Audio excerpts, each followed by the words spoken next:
In June 1099, 13,000 crusaders, less than a quarter of the number that had originally set out from Europe, arrived at the gates of the city where Jesus Christ had died.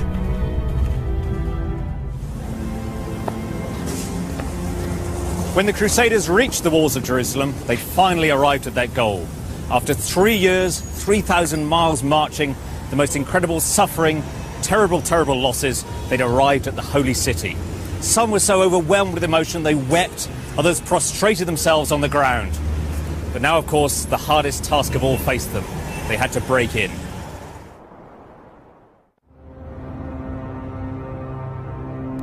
After 3 years of fighting, the Crusader army prepared to attack Jerusalem.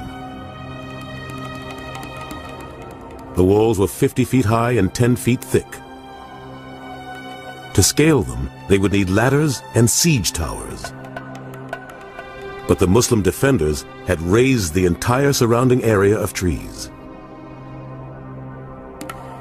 The Christians sent out foraging parties to scavenge for wood. Hidden in a hole in the ground, they found 400 pieces of ready-prepared timber. It seemed, once again, God was giving them a helping hand. It was enough timber to build 2 50-foot siege towers with which to attack the walls of Jerusalem. Everything was in place for the final showdown.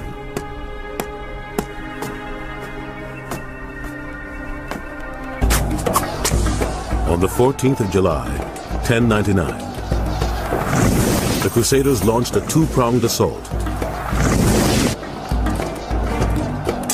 2 siege towers were rolled into place, one to the northwest and the other to the south of the city. The Muslim defenders knew if just one tower breached the walls, Jerusalem would fall. You can look up at these walls and imagine missiles, stones, arrows raining down upon you.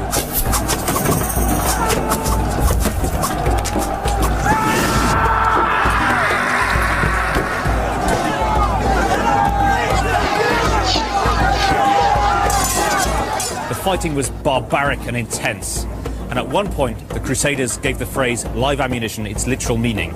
They captured a Muslim, strapped into a catapult and fired him back over the walls. To the south, the Muslims pelted the first siege tower with pots of oil and flaming bolts, until finally it went up in flames.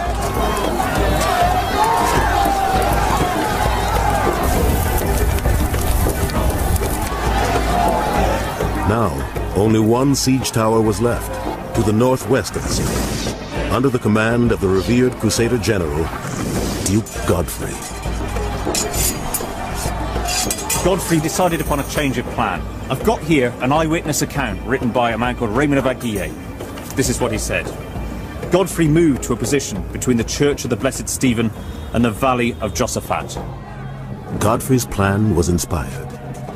He had found the weak spot in the Muslim fortifications, but it was over a mile round to the northeast of the city.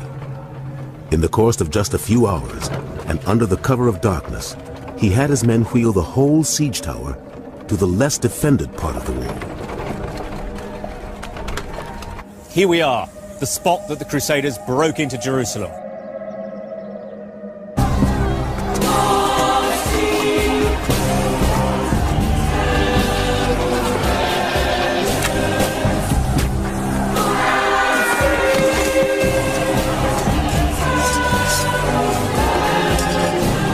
The Muslims mounted one last-ditch attempt to destroy Godfrey's siege tower.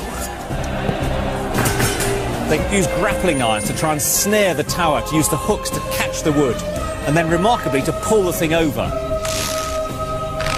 To counter this, the Crusaders had an enormous scythe made that would cut through these ropes. At one moment there was a brief fire there up on the walls. Godfrey saw this and lowered a makeshift bridge from his tower onto the battlements.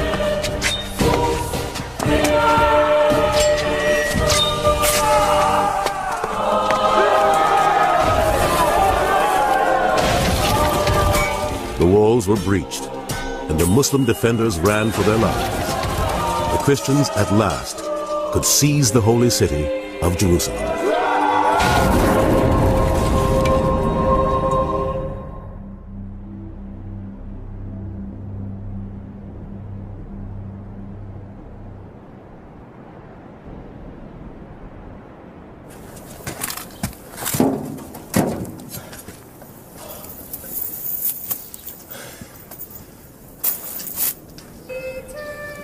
Jerusalem is ours.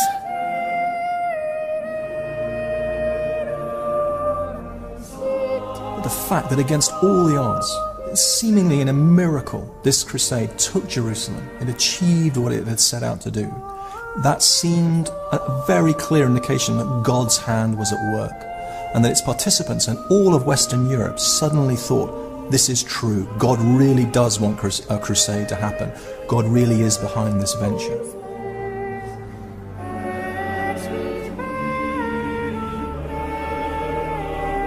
Almost 3 years after he left his homeland in northern Europe, Duke Godfrey would become the new Christian ruler of Jerusalem.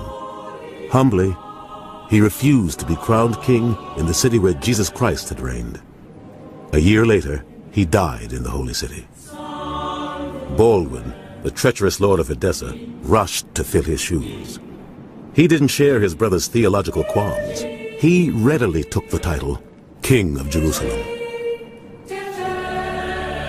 News sped back to Europe of the extraordinary success of the First Crusade. But the inspiration for 60,000 men to travel 3,000 miles, Pope Urban, died before learning that Jerusalem was back in Christian hands for the first time in 400 years. Jerusalem is less than half a mile wide.